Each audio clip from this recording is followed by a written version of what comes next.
हाँ तो बच्चों, पिछले वीडियो में हम लोग पढ़ रहे थे मोनोहाइड्रिक एल्कोहल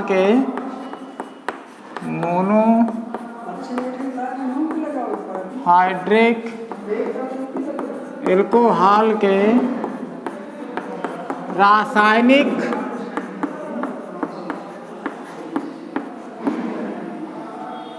गुण, ये हम लोग पढ़ रहे थे। मोनोहाइड्रिक एल्कोहल के रासायनिक गुण तो हम लोगों ने कल पढ़ा था धातुओं से अभिक्रिया, उसके बाद हमने पढ़ा एस्टरीकरण और उसके बाद हमने पढ़ा एसिलीकरण। अब आज हमको जानना है अगला जो रासायनिक गुण है, चौथा नंबर, अम्ल एनहाइड्राइड से क्रिया। अम्ल एनहाइड्राइड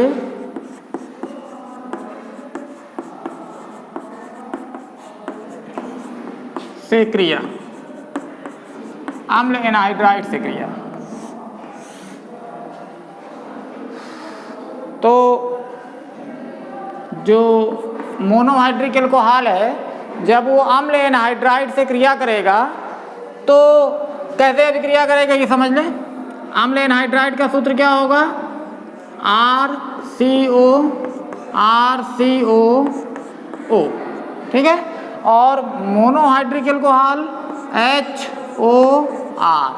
अभिक्रिया जब होगी तो इसमें ये हमारा जो है ये अम्ल एनहाइड्राइड है, अम्ल एनहाइड्राइड। और जब अभिक्रिया होगी तो इसको ऐसे जोड़ देना है, तो ये हो जाएगा RCOOH। तो एक तो हमारा बन जाएगा कार्बोक्सिलिक अम्ल और एक हमारा बन जाएगा RCOOR, एस्टर बन जाएगा। तो RCOOR, ये अभिक्रिया भी हमारी जो है एसिलीकरण ही है, एसिलीकरण। क्योंकि एल्कोहल में इसमें कौन सा ग्रुप प्रवेश किया? एसिल समूह प्रवेश किया, इसलिए इस अभिक्रिया को भी हम क्या कहते हैं? एसिलीकरण, एसिलीकरण अभिक्रिया कहते हैं। तो ये मोनोहाइड्रिक एल्कोहल है और मोनोहाइड्रिक एल्कोहल जब अम्ल एनहाइड्राइड से क्रिया करेगा तो मोनोकार्बोक्सिलिक अम्ल बनेगा और साथ में एस्टर बनेगा। और एल्कोहल में ये एसिल समूह RCO समूह प्रवेश करता है, इसलिए इस अभिक्रिया को हम एसिलीकरण अभिक्रिया भी कहते हैं। जैसे इसको अगर हम चेंज करते हैं तो ये CH3CO और ये O, तो इस अम्ल एनहाइड्राइड का नाम है एसिटिक एनहाइड्राइड। क्या है ये? Acetic anhydride, acetic anhydride. और अभिक्रिया जब इसकी हुई, मान लीजिए हमने मेथिल अल्कोहल ले लिया, तो ये हो जाएगा HOCH3, मेथिल अल्कोहल। तो उसी प्रकार से अभिक्रिया हमको कर देना है ये तो ये बन जाएगा CH3COOH। यहाँ पर बन गया ये मोनोकार्बोक्सिलिक अम्ल, तो ये हो गया CH3COOH। और यहाँ पर हमारा बन गया ये CH3COOCH3, methyl acetate ester. CH3COOCH3 ये मेथिल एसीटेट है और एक एस्टर है, मेथिल एसीटेट एस्टर है ये, ठीक है। तो इसका मतलब ये है कि जो मोनोहाइड्रिक एल्कोहल है, जब मोनोहाइड्रिक एल्कोहल अम्ल एनहाइड्राइड से अभिक्रिया करेगा तो वो अभिक्रिया एसिलीकरण कहलाएगी और इस अभिक्रिया में हमारे एस्टर का निर्माण होगा। अब अगला रासायनिक गुण,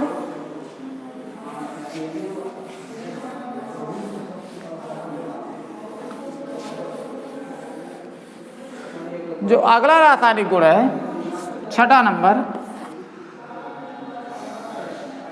पांचवा नंबर, पांचवा नंबर रासायनिक गुण हमारा ये है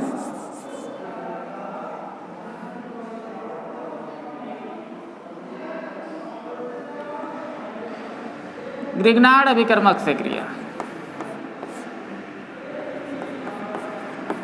अभिकर्मक से क्रिया।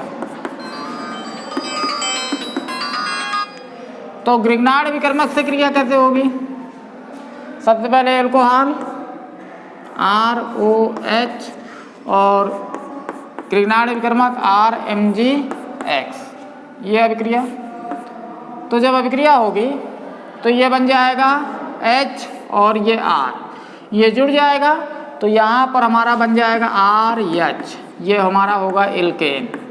क्या होगा? ये एल्केन बन जाएगा और साथ में ये बन जाएगा RO, तो ये हो जाएगा RO, एल्कोक्सी हो गया, ये मैग्नीशियम हो गया और हैलाइड हो गया।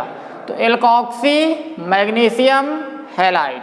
जैसे एग्जाम्पल के तौर पर अगर हम इसको एथिल अल्कोहल कर दें तो C2H5OH plus methyl magnesium chloride, methyl magnesium chloride, तो इस R को इस CH में जोड़ देना है तो ये जुड़ जाएगा, तो ये बन जाएगा CH4 मेथेन। तो ये मेथेन बन गया, एल्केन है एक, ये CH4 मेथेन प्लस ये हो गया एल्कोक्सी है ये, तो यहाँ इसको हम लिख देते हैं एल्कोक्सी। पहले इसको एल्कोक्सी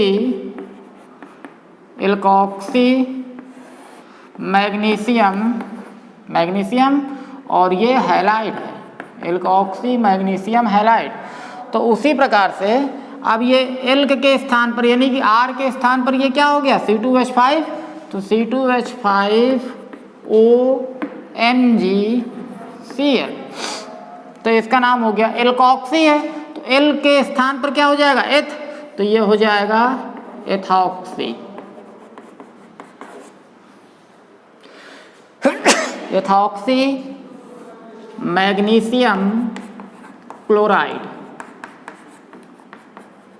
एथॉक्सी मैग्नीशियम क्लोराइड। तो कहने का मतलब यह है कि जब मोनोहाइड्रिक एल्कोहल ग्रिग्नार्ड विकर्मक से क्रिया करेगा तो वो एल्केन का निर्माण करेगा, इस प्रकार से एल्केन का निर्माण करेगा।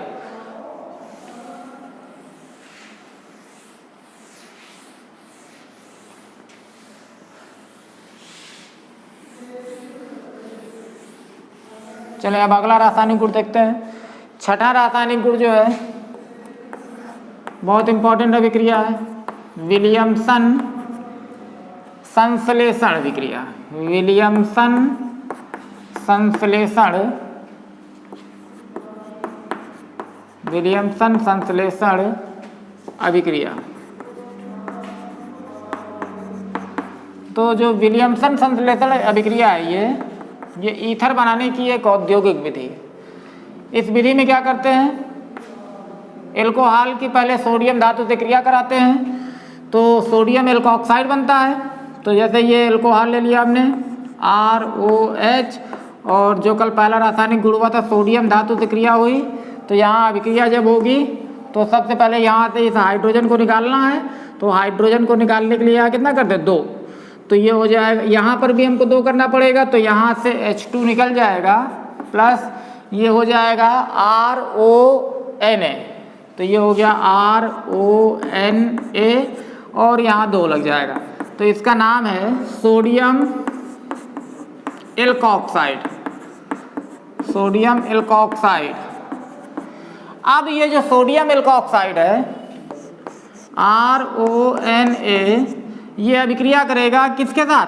एल्किल हैलाइड के साथ, RH के साथ। तो जब RH के साथ अभिक्रिया होगी तो यहाँ पर ये हो जाएगा, इसको जोड़ देना है RO और इस R को जोड़ देना, तो ईथर बन जाएगा और ये साथ में सोडियम हैलाइड बन जाएगा, तो ये बनेगा ROR प्लस ROR हो गया प्लस यहाँ पर ये क्या बन जाएगा? NaX। ये ROR हमारा क्या है? ईथर है। तो यानी कि ये जो विलियमसन संश्लेषण विधि है ये ईथर को बनाने की एक औद्योगिक विधि है।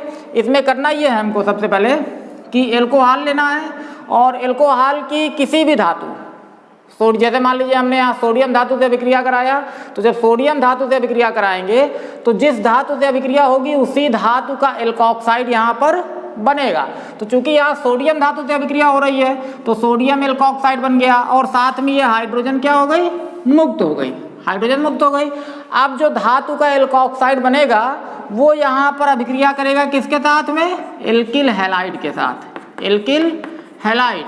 तो जब एल्किल हैलाइड के साथ अभिक्रिया होगी तो ये बन जाएगा ROR, ईथर बन जाएगा, और साथ में बन जाएगा सोडियम हैलाइड। अब जैसे हमको डाई एथिल ईथर बनाना है, तो डाई एथिल ईथर बनाने के लिए इसको हम क्या कर देते हैं, C2H5O और ये सोडियम, तो ये धातु का एल्कोऑक्साइड है और ये सोडियम एथॉक्साइड है, इसका नाम हुआ सोडियम एथॉक्साइड। और डाई एथिल ईथर बनाना है तो इसको भी एथिल कर देते हैं, C2H5Cl, एथिल क्लोराइड हो गया ये, तो ये बन जाएगा C2H5O, C2H5, यही ROR। तो R ये है, O ये है, R ये है, तो ये बन गया C2H5O, C2H5, die ethyl ether हो गया, प्लस यहाँ पर बन गया सोडियम क्लोराइड NaCl। तो ये ईथर को बनाने की एक औद्योगिक विधि है जिसे बोलते हैं विलियमसन संश्लेषण विधि। टिप्पणी आती है परीक्षा में बहुत बार, विलियमसन संश्लेषण विधि पर टिप्पणी लिखिए। अब अगली अभिक्रिया जो है वो है हमारी 7वां नंबर रासायनिक गुण है PCl3 फास्फोरस ट्राइक्लोराइड और PCl5 फास्फोरस पेंटाक्लोराइड से क्रिया, PCl3 और PCl5 से क्रिया। तो जैसे एल्कोहल ले लिया हमने ROH और इसकी अभिक्रिया हमने पहले PCl3 से करा दिया, फास्फोरस ट्राइक्लोराइड के साथ अभिक्रिया हो गई, तो यहाँ पर बन जाएगा एल्किल हैलाइड, यानी कि एल्किल हैलाइड का मतलब इसको हम बल्कि ऐसे लिखें, जनरल अभिक्रिया लिखें, PCl3 नहीं, अभी PX3 लिख देते हैं, PX3। तो ये फास्फोरस ट्राई हैलाइड हो गया, तो यहाँ पर R जो है वो इस हैलोजन के साथ जुड़ेगा, तो हैलोजन कितना 3, तो इसको भी हम कितना कर देते हैं, 3 कर देते हैं, तो ये बन जाएगा RX एल्किल हैलाइड। और यहाँ पर पहले क्या लग गया 3, क्योंकि हैलोजन की संख्या भी 3 और इसकी भी संख्या भी 3 हो गई। अब यहाँ पर क्या बनेगा, हाइड्रोजन 3 है, फास्फोरस 1 है, ऑक्सीजन 3 है, तो यहाँ पर बन जाएगा आर्थोफास्फोरिक अम्ल H3PO3, आर्थोफास्फोरिक अम्ल, और साथ में यहाँ पर बना हमारा ये एल्किल हैलाइड। इसी प्रकार से ये तो PX3 यानी कि फास्फोरस ट्राई हैलाइड से क्रिया हुई। अब अगर अभिक्रिया हम करा दें फास्फोरस पेंटा हैलाइड के साथ, यानी कि PX5 फास्फोरस पेंटा हैलाइड है, तो जब यहाँ पर अभिक्रिया होगी तो यहाँ पर भी एल्किल हैलाइड बनेगा RX, एल्किल हैलाइड हो गया, और यहाँ पर बन जाएगा phosphorus oxy try halide, phosphorus oxy try halide, और हमारा बन जाएगा hydrogen halide, hydrogen halide HX। तो इसका नाम है, पहले इसका नाम जान लेते हैं, ये है फास्फोरस